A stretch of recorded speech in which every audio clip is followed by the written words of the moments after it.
Hey friends, it's Rosalind. Welcome back to our gardens and our tiny farm. Today we are going to visit an Amish greenhouse. So this time of year, end of April, I like to just walk through different greenhouses and gather inspiration because they often have like flower combinations put together that I hadn't thought of, or even colors that I hadn't thought of putting together. So that is what we're going to be doing. We're going to walk through this greenhouse, gather some inspiration, and then I also want to bring home some annuals that I definitely know that I want to have in the summer planters this year, because there's some that I have big quantities that I want of, and I want to make sure that I get enough before they're sold out. But this is the week that I like to walk through greenhouses, gather inspiration, and then the week before Mother's Day, which is next week, I like to go and pretty much buy all of the summer annuals, because the week after, that's when we are going to be starting with planting, because that's after our last frost date.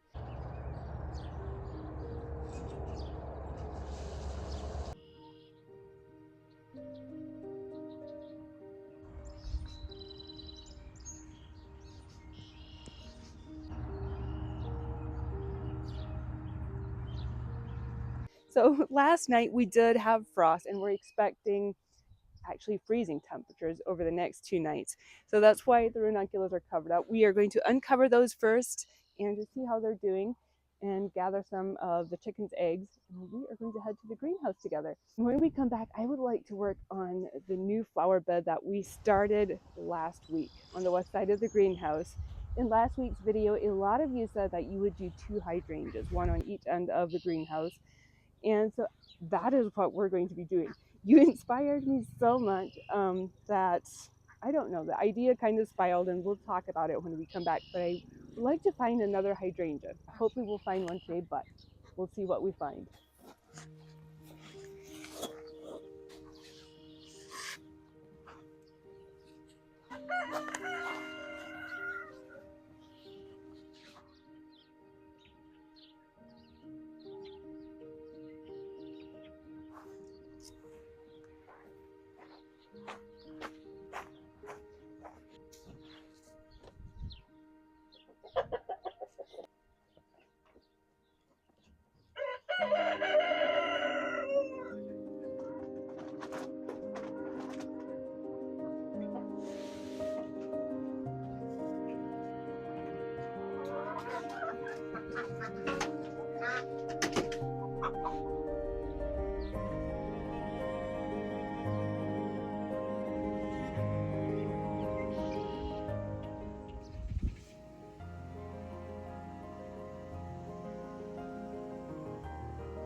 I like to stop at this Amish greenhouse at least once every spring. Their prices are pretty reasonable, and their plants are always beautiful and thriving. They have beautiful inspiration set up everywhere, not only in garden plants, but also with house plants and succulents. I always leave this greenhouse with at least one wagon load of plants.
We are back at home and we found some very beautiful things. Also made a stop at the thrift store, so we're going to be adding some things into the greenhouse today. But my hope for this year was to just create a cottage, a romantic cottage tea style garden with you guys.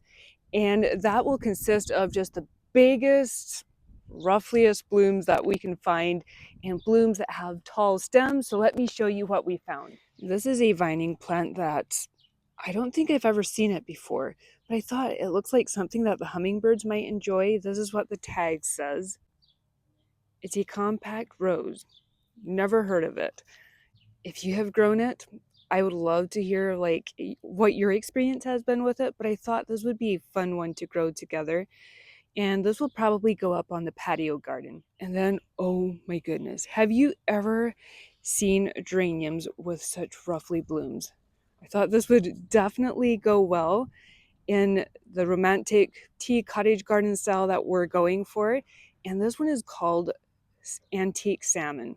Anything with antique in it is automatically a favorite in the garden. So we do have quite a bit of salvias. This one it's a blue bicolor. So got a couple of those.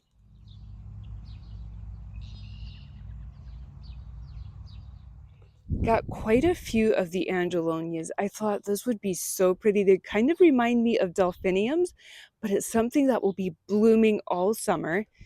And I feel like every cottage garden needs to have these in their planters. The diamond frost euphorbia.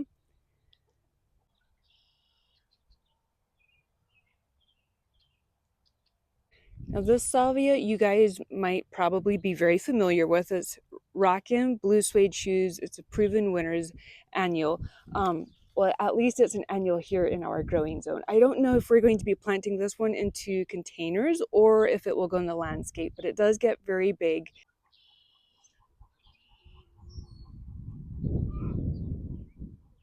I thought it would also be fun to just add in some old-fashioned plants, especially plants that have a beautiful scent. Heliotrope is definitely an old-fashioned flower and it blooms for most of the summer. It smells wonderful. So we have a few of those to add into planters here and there.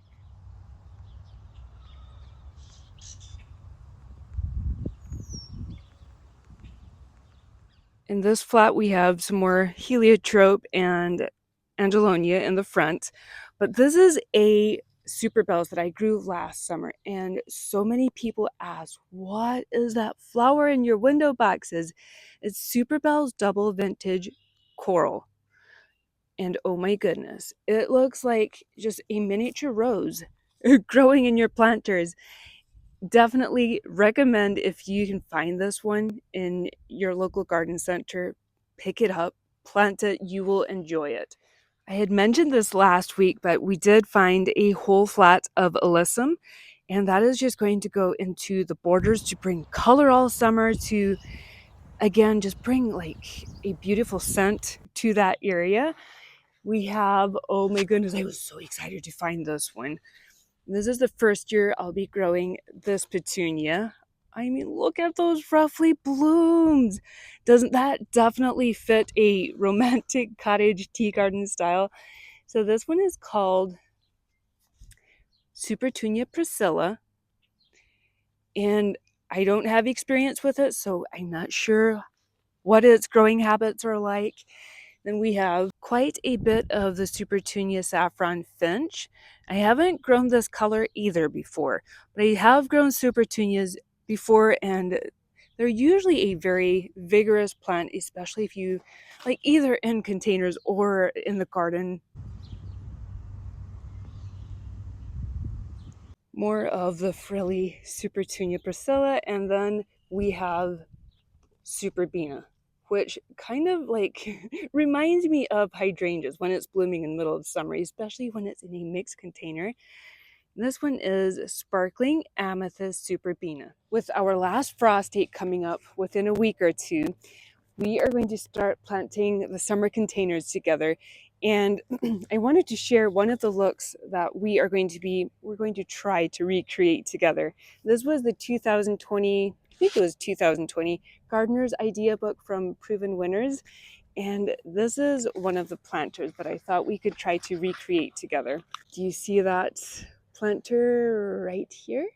It kind of looks like it has hydrangeas in it, and it's actually just the super Venus. So to kind of recreate that, we are going to be planting the saffron finch and superbena. Is it sparkling amethyst superbena and the bicolored salvia together, and we are going to see if we can kind of get that look.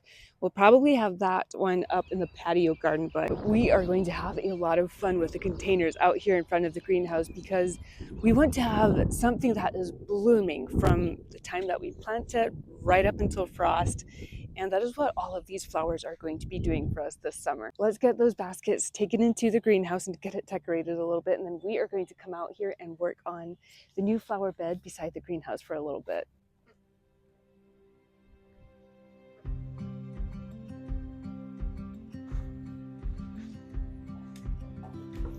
Quickly show you the baskets that we found at the thrift store. I did also find this throw. I think this was my favorite find of the day. Quickly washed it and dried it. But this is a throw exactly like my mom used to have when I was growing up. It's just a plain white throw with hearts on it. I don't know if you can see the hearts on here, but oh, we're going to put this over on one of the chairs and then we'll go over the baskets that we found.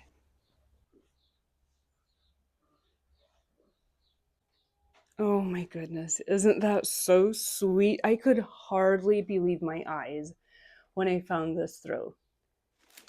For the baskets that we found, I thought this one would be very sweet, like to dry herbs in and then also to decorate with for Valentine's.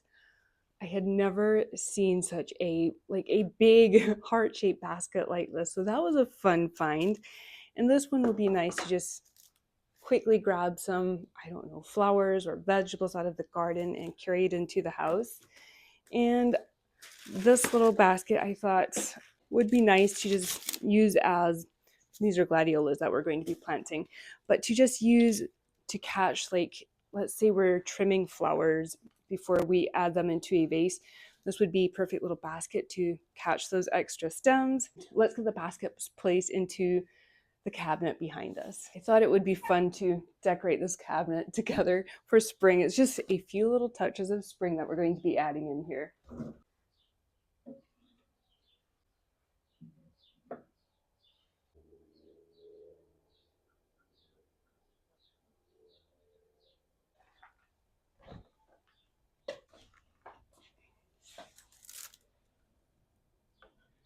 We placed our little trash gathering basket right here inside the door, and this is where the baskets ended up at.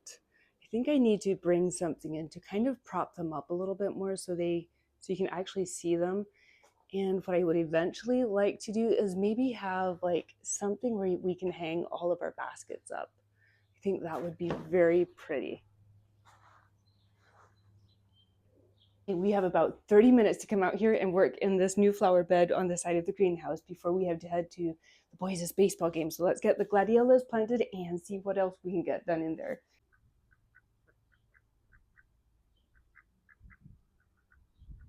Before we get started, I wanted to give you a couple updates on this flower bed. We did not find another hydrangea today because we were thinking about having, one on each side.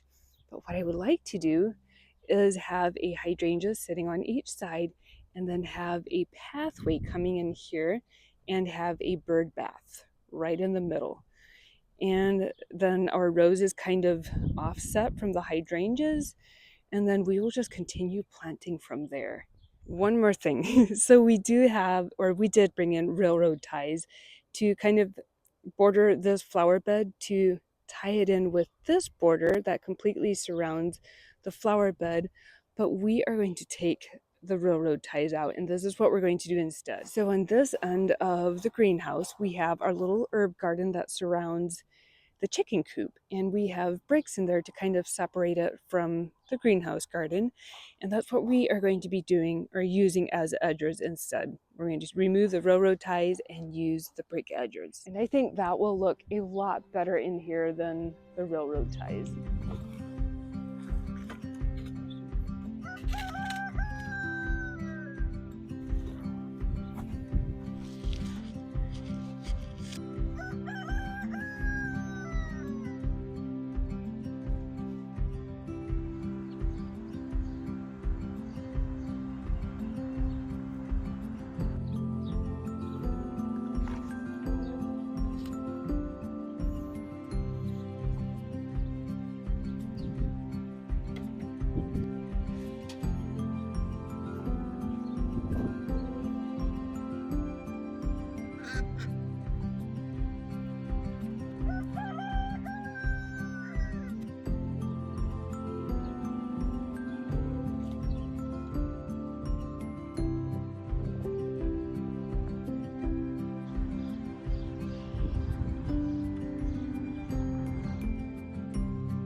We are planting 30 gladiolus bulbs in here from Eden Brothers. We have the pink haze mix and cherry candy mix.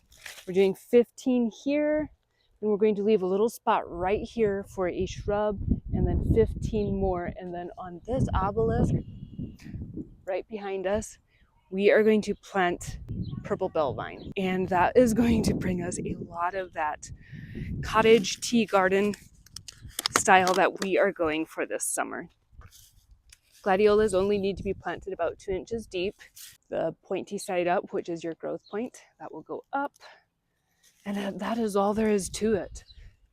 We have all of our 30 gladiolus bulbs planted right along the fence. I did place a rose there because I was thinking maybe it would be nice to have a spirea, like a white blooming spirea in here. We have our magnolia tree. Then we'll have a hydrangea on each side of the bird bath, and then our roses kind of further out from the hydrangeas. And then we'll have our purple bell vines growing on these 2 trellises.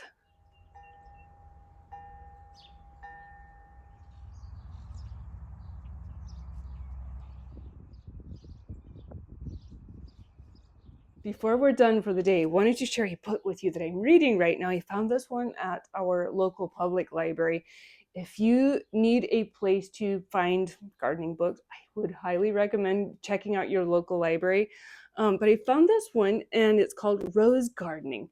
It's from, I think it was made in 1998, something like that. But it is filled with just gorgeous pictures and filled with like beautiful inspiration. Now, these pictures are, what would they be, 25 years old? Something like that. But oh my goodness, it is a very good book. Even if you find one at your thrift store, or I don't know if they'd be available on Amazon.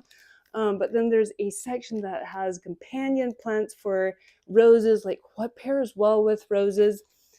Very good book. Well, friends, I hope today has been an inspiring day for you. I enjoyed being in the garden with all of you. And as we head into the month of May, I'm so excited to just continue filling the gardens with all kinds of color and just creating that romantic cottage tea garden style that we're going for this year. Let me know what you are planting into your summer containers this year. Have an amazing week, and I will see you right back here real soon. Bye.